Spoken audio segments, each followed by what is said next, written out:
Que ce soit au bureau ou à la maison, l'informatique est aujourd'hui partout dans notre vie quotidienne. Mais demain, elle débarque dans nos voitures. Dans cette idée, le constructeur Citroën a réalisé plusieurs prototypes sur la base de la XM. Cette berline est équipée comme un bureau, avec un véritable ordinateur embarqué, dont l'écran est positionné à l'arrière, ainsi qu'un clavier sans fil. Mais avec une telle débauche d'équipement, on peut tout de même se poser la question sur l'utilité du multimédia dans une voiture. N'est-il pas finalement réservé qu'aux hommes d'affaires ?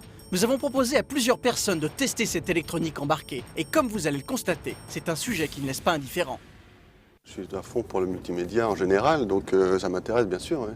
C'est vrai que si la voiture devient un outil de travail, un lieu de travail, un bureau, bon, je comprends qu'on puisse s'intéresser à se connecter à Internet, avoir des lignes de téléphone, des fax, des machins. Bon.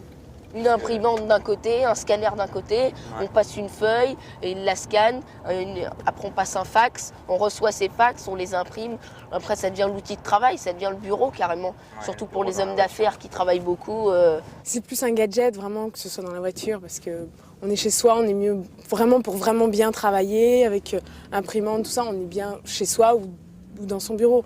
À partir du moment où c'est dans la voiture, c'est un peu prolongé le bureau.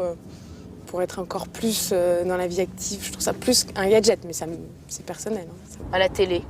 La télé, ouais. Super. Moi, j'ai toujours rêvé d'avoir une télé dans ma voiture. Et après, Internet, on peut tout avoir sur Internet. Hein. Internet, ça, je sais pas. Là, on est en train d'arriver sur le site Turbo. Sur le site Turbo. Donc c'est exactement comme sur un ordinateur. Pour une voiture, c'est quand même vachement bien. Ouais.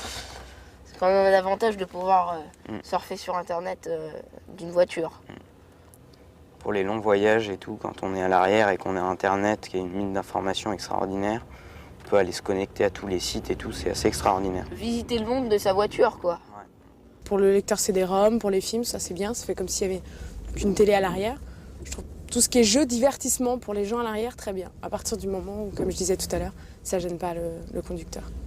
De toute évidence, ce sont les enfants les plus enthousiastes, car ils seront les utilisateurs et les acheteurs de demain. Quant au tarif, est-ce vraiment accessible aujourd'hui pour le grand public? À quel prix quelque chose qui va être compris pour le grand public entre 10 000 et 25 000 francs. Quand certainement au début, à la fin de l'année 99, pour un certain nombre d'équipements, probablement d'abord en post-équipement et puis ensuite en série à partir du courant de l'année 2000. Si dans un premier temps, ce sont les professionnels qui travaillent avec leur voiture qui vont s'y intéresser, avec la baisse des prix des composants électroniques et des écrans, l'informatique embarquée devrait rapidement équiper nos voitures. La révolution est en cours, il ne vous reste donc que peu de temps pour vous y mettre.